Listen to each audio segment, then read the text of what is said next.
Good morning, girls.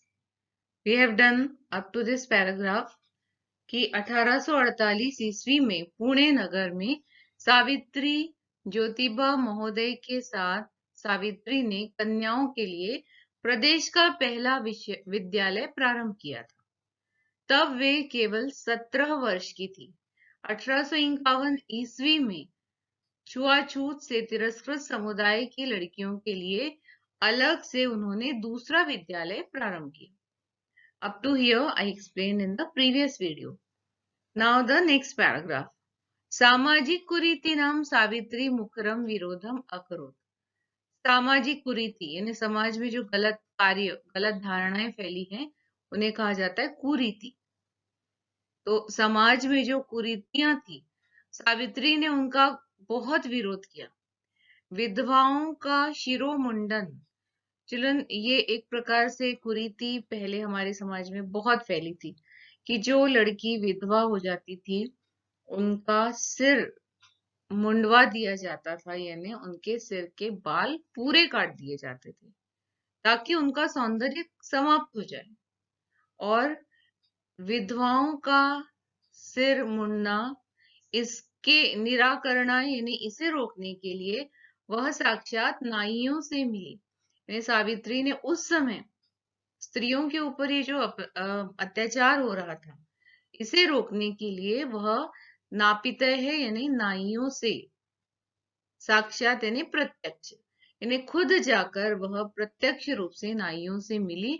फलतः यानी परिणाम स्वरूप केचन नापिताः यानी कुछ नाइयों ने अस्याम रूढ़ सहभागिताम अत्यजन, इस रूढ़ी में अपनी सहभागिता त्याग दी, यानी उन्होंने स्त्रियों के सिर के बाल काटने का पर उन्होंने इनकार कर दिया। एकदा सावित्र्या मार्गे दृष्टम, एक बार सावित्री के द्वारा मार्ग में देखा गया, यत यानी कि कूपम निक्षा यानी कुएं के पास, शीर्ण वस्त्रावृता तथा कथिता निम्न जातीयाः काश्चित नार्यः जलम पातुम याचन्ते, कि कुएं के पास शीर्ण यानी होता है फटे, फटे वस्त्रों से आवृता यानी फटे वस्त्र पहने हुए कुछ निम्न जाति की स्त्रियां पीने के लिए पानी मांग रही थी।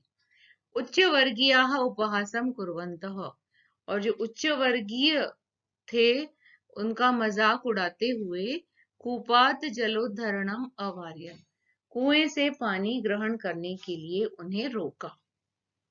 यानी छुआछूत की ये जो कुरीति समाज में फैली थी, ये जो निम्न जाति के लोग थे उन्हें पीने के पानी के लिए भी तरसना पड़ता, और जो कुएं उच्च वर्गीय लोगों के हैं उससे वे पानी ग्रहण नहीं कर सकते थे। तो उच्च वर्गीय लोगों ने मजाक उड़ाते हुए उन्हें कुएं से पानी भरने से मना किया। सावित्री यह अपमान सोढुम यानी सहन करना, सावित्री एतत् अपमानम सोढुम न अशक्नोत, सावित्री यह अपमान सहन नहीं कर सकी। सा ताः स्त्रियः निज गृहं नीतवती, उसने उन स्त्रियों को अपने घर ले गई। तड़ागम दर्शयित्वा अकथयत, तालाब दिखाकर उसने कहा, यथा इष्टम जलम नयत, जितना चाहो उतना पानी ले जाओ। सार्वजनिकम अयम तड़ागः, ये जो तालाब है ये कैसा है, सार्वजनिक है। अस्मात् जल ग्रहणे नास्ति जाति बंधनम, इससे जल ग्रहण करने में जाति का बंधन नहीं है।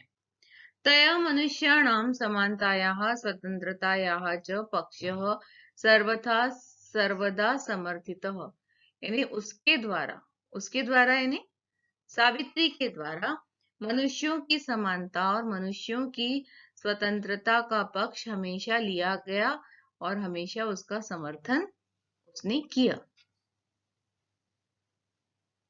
महिला सेवा मंडल, शिशु हत्या प्रतिबंध गृह इत्यादीनां संस्थानां स्थापनायां फुले दंपतियों अवदानम महत्वपूर्ण। अवदानम का मीनिंग होता है योगदान। फुले दंपति यानी ज्योतिबा फुले और सावित्रीबाई फुले, फुले दंपति यानी फुले पति पत्नी। तो इन दोनों का योगदान महत्वपूर्ण है। इसके लिए तो इन्होंने दो संस्थाओं की स्थापना की थी। पहला था महिला सेवा मंडल, जिसमें जरूरतमंद महिलाओं की सेवा की जाती थी और उन्हें रोजगार प्रदान किया जाता था। शिशु हत्या प्रतिबंधक गृह एक दूसरी ज्वलंत समस्या थी उस समय, वह थी शिशु हत्या। बच्चों को पैदा होते से ही मार डाला जाता था। और ये बच्चे कौन होते थे? तो लड़कियां, क्योंकि लड़कियों को समाज में कम आंका जाता था। जैसे कि अभी फर्स्ट पैराग्राफ में अभी हमने देखा कि उन्हें शिक्षा का भी अधिकार नहीं था, वे स्कूल नहीं जा सकती थी, विधवा होने के बाद उसका सिर मुंडवा दिया जाता था। तो ये सारे अपराध और अत्याचार किसके साथ होते थे? तो महिलाओं के साथ। और इसलिए कन्या पैदा होने पर उसे मार डाला जाता था। इसको रोकने के लिए सावित्री ने एक संस्था का निर्माण किया और वो संस्था थी शिशु हत्या प्रतिबंधक गृह। तो इन दोनों संस्थाओं की स्थापना में फुले दंपत्ति का योगदान महत्वपूर्ण है। सत्यशोधक मंडल उनकी तीसरी संस्था है, सत्यशोधक मंडल। इसकी गतिविधियों में भी सावित्री बहुत सक्रिय थी। इस मंडल का उद्देश्य था उत्पीड़ित यानी जिन पर अत्याचार हो रहे हों, यानी शोषित समुदायों को अपने अधिकारों के प्रति जागृत करना, ताकि कोई उन पर अत्याचार ना कर सके, कोई उनका शोषण ना कर सके, और इसलिए उन्हें अपने अधिकारों के प्रति जागृत करना। Next paragraph. सावित्री अनेकाः संस्थाः प्रशासन कौशलेन संचालितवती, कि सावित्री ने अनेक संस्थाओं का प्रशासन कुशलता से संचालित किया। यानी अभी तक हमने देखा 2 कन्या विद्यालय खोले उन्होंने, महिला सेवा मंडल, शिशु हत्या प्रतिबंधक गृह और सत्यशोधक मंडल। इनके अलावा इनके अनेक और सामाजिक कार्य थे और इन सभी संस्थाओं का प्रशासन उन्होंने कुशलता से संभाला। दुर्भिक्ष यानी अकाल और प्लेग एक पेंडेमिक थी जो उस समय बहुत फैली हुई थी हमारे देश में। तो अकाल के समय और प्लेग के समय उसने पीड़ित जनानाम यानी पीड़ित लोगों की अश्रांतम यानी बिना थके, अविरतम यानी लगातार बिना रुके, तो बिना थके और बिना रुके सेवा की।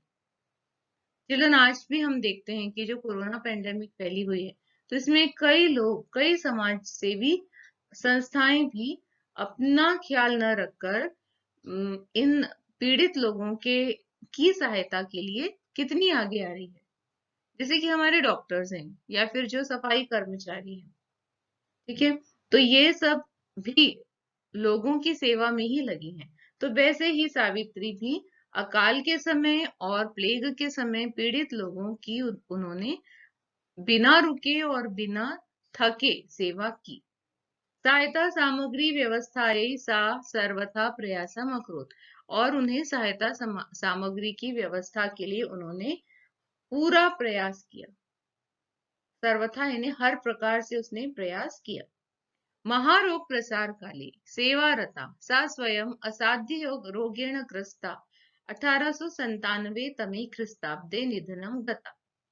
और महारोग के प्रसार के समय सेवा में लगी हुई वह स्वयं असाध्य रोग से ग्रस्त हो गई। यानी जो प्लेग फैला हुआ था वह उससे सावित्री बाई फुले उस रोग से ग्रस्त हो गई और 1897 यानी 1897 ईस्वी में उनका निधन हो गया। तो ये समाज के लिए एक बहुत बड़ा बलिदान था। साहित्य रचना में भी सावित्री महान है, महियते यानी बढ़ चढ़कर है, कि उन्होंने सिर्फ समाज की सेवा नहीं की बल्कि साहित्य रचना में भी सावित्री बढ़ चढ़कर है। उसके द्वारा 2 काव्य संकलन लिखे गए, दूसरा है सुबोध रत्नाकर और पहला है, I'll tell you,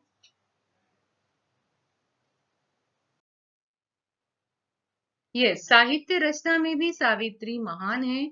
उनके द्वारा जो 2 काव्य संकलन लिखे गए हैं उसमें से पहला है काव्य फुले और दूसरा है सुबोध रत्नाकर इति।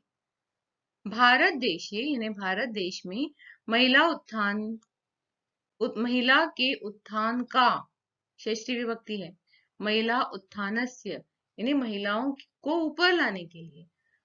गहन अवबोधनाय, यदि किसी को बहुत गहराई से जानना है कि भारत देश में महिलाओं का जो स्थान था वो कैसे ऊपर आया, इसके लिए सावित्री का जीवन परिचय अवश्य पढ़ा जाना चाहिए। इसलिए हम लोगों के द्वारा भी सावित्री का जीवन परिचय अवश्य पढ़ा जाना चाहिए। तो चिल्ड्रन, दिस इज द अनुवाद, you have to learn by heart.